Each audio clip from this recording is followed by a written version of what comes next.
Hey guys, welcome in. In this video, I am going to be asking Joel some of the toughest questions about pop music. Can you name any pop musicians who are actually good at their instrument? Why is country music getting popular again? In return, he's going to be asking me a few questions about his classical musicians. Why can't classical musicians play with a metronome? Why do you think it is that classical pianists are so much less talented than Taylor Swift? How do classical musicians actually make money? We teach other people to do what we do. It's kind of like a cult. Like we're in it and we have the knowledge. And what do we have to offer to you? The knowledge that we have.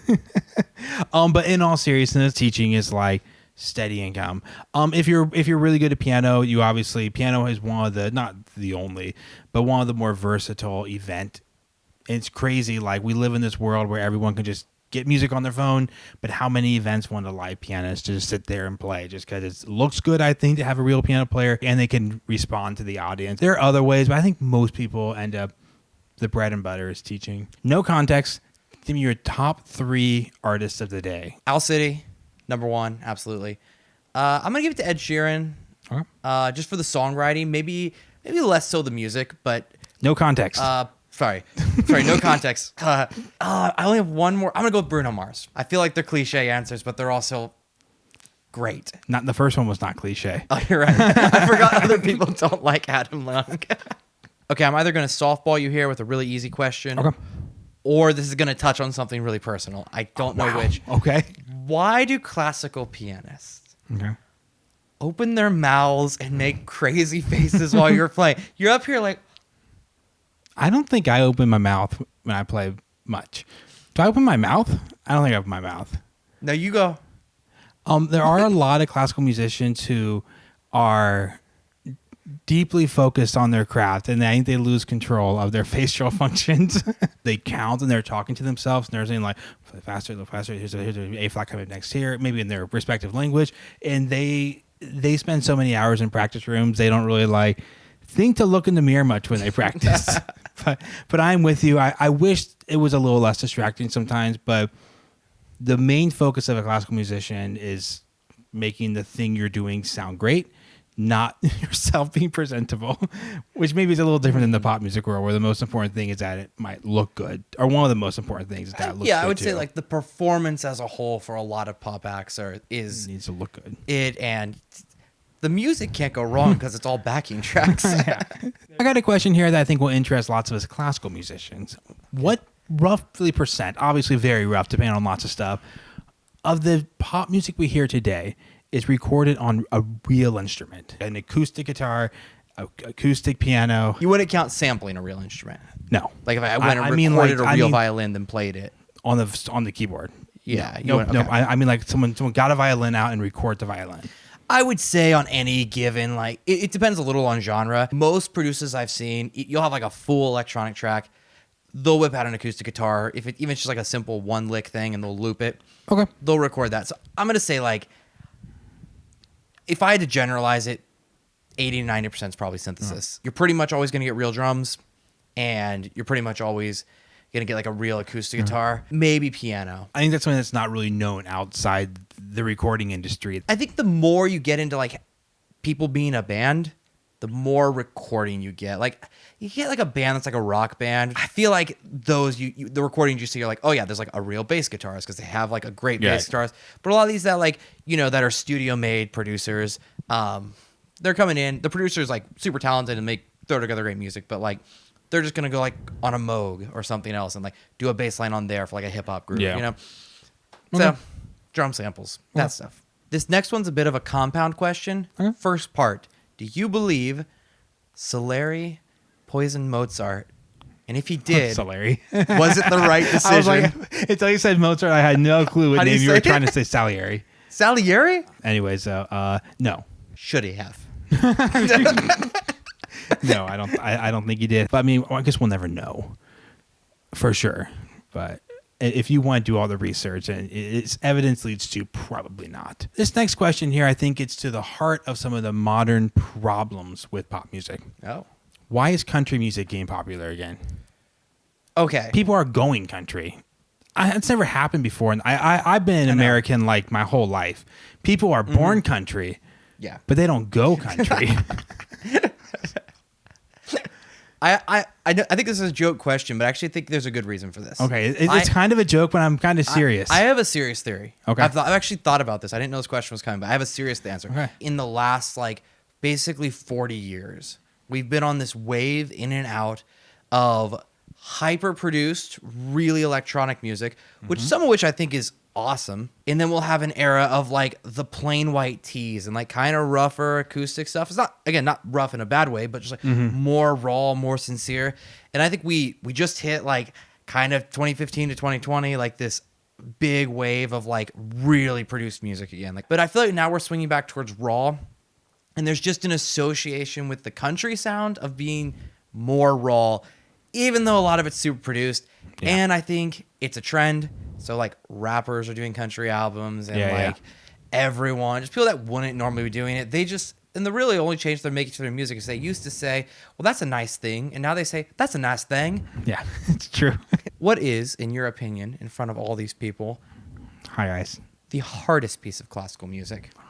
I mean, I made an entire video on the hardest pieces of classical music. So And everyone agreed. with everyone your agreed. opinion. So there is a whole ton of pieces that are just written to max out the difficulty, and some of them are like 3 hours long. No context. So the safest answer is Gaspard de la Nuit, Gaspard by Ravel. Once you get to that level, it's hard to say, well, but this is in this style and these problems and challenges from this one. So it's up there with the hardest. But you can check out my video if you want to see more answers. My next question here I think will be of great interest to many classical musicians. It's a truth that in the pop music world, you can take someone with a terrible voice and through the magic of vocal editing and autotune, make them sound good. And along with that, just give us a quick definition of what autotune even is, because people just throw that term around all over the place. Let me start with the second half. So Okay. autotune, I really hate this thrown around often, that sounds autotune, that's autotune. To be clear, autotune, I realize it's kind of taken on life of its own, but that name comes from a very specific plugin called Autotune by Antares. But the term autotune has kind of become this nasty catch-all for like all things vocals that don't sound human. So I've totally seen people like live concert recordings of people in the comments like, that's autotuned. Like, actually, they're not hitting their notes very well. They could maybe use it. Like, what you're probably hearing is like it's really compressed and like overcompressed, which is another vocal technique. And it sounds not human. There's also pitch correction, which is the act of taking a bad singer or a bad vocal performance and adjusting it. Most of the time, that's not used to take a singer from they're garbage to, wow, they're Josh Groban. Most of the time, that's used from like, we have a good vocal performance or like a great performance with like some notes that are a few cents off, and we just want to like dial it in to be perfect on the album. But in answer to the first part, no, you can't really take there's so much artifacting and damage through every big plugin like Melodyne, Autotune, and even the AI stuff. There's too much artifacting to take a bad performance and really make it good. This next question comes from Google. Oh, thanks. Which may be shocking. Okay. Why are classical musicians sad? I did not know classical musicians were more sad than usual. This is news to me, so it's hard for me to answer this question. A friendly smile is always reciprocated. I read that today. I am sad. Oh, no. I have a question that I do know the answer for, but from Google. One of the most Google questions is, why do pop musicians wear earplugs? Oh. That's the way that was phrased, earplugs. Yeah, that's a great question. They're not earplugs, though that is part of the Though it effect. would help their general. Oh, go ahead. No, they're not earplugs, but they do serve to block out sound. So what people wear in pop music all the time and on stage in general, we used to have monitors on stage, which were like big speakers that blasted your own sound so you could hear yourself on stage. It's actually really hard when you're performing to hear yourself. Now, most places, bands and places have moved to in-ears. So you're just wearing headphones, which lets you hear your music. And it's actually great because you can get a really clean mix. You don't have to worry about the room. And every night you perform, no matter where you're at, your in-ear sound exactly the same. Speaking of performing on stage, Yeah. this is a little bit of a dig. I'm going to be honest, completely anecdotal from my experience. Why can't classical musicians play with a metronome? You mean like why can't they stay steady, or like why don't we play with metronomes? Most people I know that are like self-taught, play in bands, we can be pretty good about playing with a click track because lots of times we have to. And I've played with several classical musicians who have joined in. They just really struggle with a metronome and a drummer. There's kind of two answers to that question. Sometimes you don't want someone just to play like a metronome. You don't want someone to play Clair de Lune and be like ba bum bum bum bum bum. To answer the second half of your question, it's a little more difficult. Piano players in particular are some of the most solo musicians. If you grow up playing in band or orchestra, you experience music through this setting of playing with other people, meaning staying in time with them. And unfortunately, some piano players don't have that experience. This is like totally classical music tangent, but it's kind of like an epidemic in like not just kids and adults, classical musicians in general, pianists who have no pulse. Yeah. They play with the right rhythm because they do this twice as fast as this. They know how to count, but they don't have a pulse. Yeah. So, yeah. Makes sense. Now I'm sad.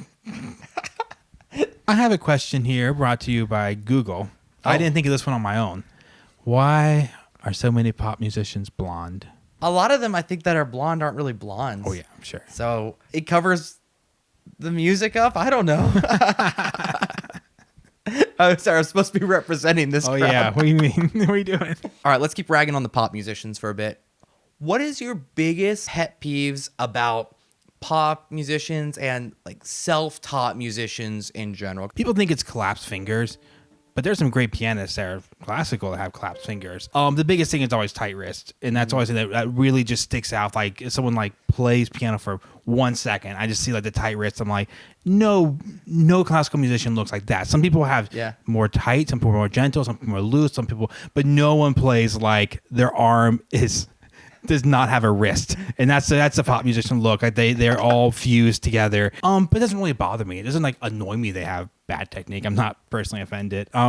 Probably the biggest annoyance is just people have no clue how hard things are, and they talk so loudly. The pop musicians are very much like, oh, this is truly difficult, and not even their music, but maybe talking about classical music and like, oh, this is a truly hard piece, and you're just like, you just don't know, and they're really confident. Oh, side note, pet peeve: when a person, pop musician, gives you some music and says, "Can you play that?" If you say yes, they're going to be like, wow, pretentious jerk. It's just a 1 5 6 4 chord chart. It's not even music. I've actually put a lot of hours into this. I have a decent sense when I look at a piece of music whether I can do it or not. I can sometimes. So I'm just a person who's wrote its fault. but I know I typically can tell. But that's not a big deal. The technique doesn't bother me. If I had to pick something that bothered me, some people are very like aggressive, and you're just like, I'm just trying to play piano, man. Can you name any pop musicians who are actually good at their instrument? Like, who are some current people that we might know the name of who you would say are like, not just they're good compared to other pop musicians, but you feel like they have a deep level where you're like, I could never do that. Okay, the first thing that immediately comes to mind is John Mayer. Elton John. I think there are some vocalists that are standouts too, but I don't know if that really counts by your definition. Like, I think Adele is a great singer in any context you put her, whereas not every other big pop artist is a great singer. So you would generally say, and this is what you would call a leading question, that classical pianists are better at reading and performing music than most pop self-taught musicians. Yeah. So I've noticed Taylor Swift in concerts. I never see her whip out sheet music or have a page turner, but almost every classical performance I've ever seen, this person has to sit there and read music. Why do you think it is that classical pianists are so much less talented than Taylor Swift? Okay, so you probably haven't been to a lot of piano solo concerts, because basically every piano soloist has memorized music. Yeah. But the tradition is when you accompany people, you use music because you honestly didn't practice it that much. Because they weren't worth your time. You had to read it because you don't remember what's on the third page at all. And you're finding out 15 minutes before the concert. It's kind of interesting you said this. I feel like there's been a big swing back to using music in classical music, because for a while it was really looked down upon. We memorize everything. More and more people now, I think, have the opinion of, do what makes you sound good. If you feel better with it up there, do what makes you sound good. I'm probably a little traditional. If it's solo, I would always memorize. If it's accompanying, I used to memorize accompanying music too, but then I became a better sight reader, so I don't have to. And honestly, if you can not practice hours and hours and hours, use a page turner. You want to save hours and hours and hours. So I think it would really hurt the Green Day concert if they were like, I walk a lonely road, the only one that I... Also, it's easy to memorize 4 chords. Yeah, I think that's probably the biggest thing. A few years back, I attended a senior recital for a solo oboist. I'm sorry. The most unpleasant 2 hours of music I've ever had to sit through.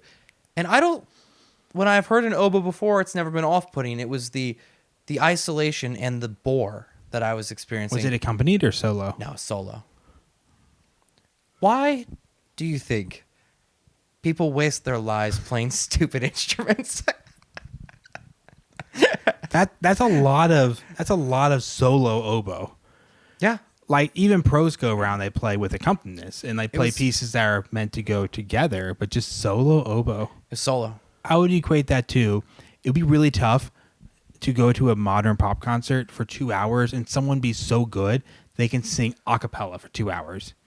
That would be really tough. Some people can do it, and it could be interesting. You have to have really good music. So I'm not bashing oboe, but especially solo note instruments like that, which imitate the voice way better than us piano players can do. Like we don't imitate the human voice. That's one of our worst features on the piano, is we're about the worst instrument. I mean, there's like drums, right? But as far as like good instruments, no, I'm just kidding. Sorry, musical instruments.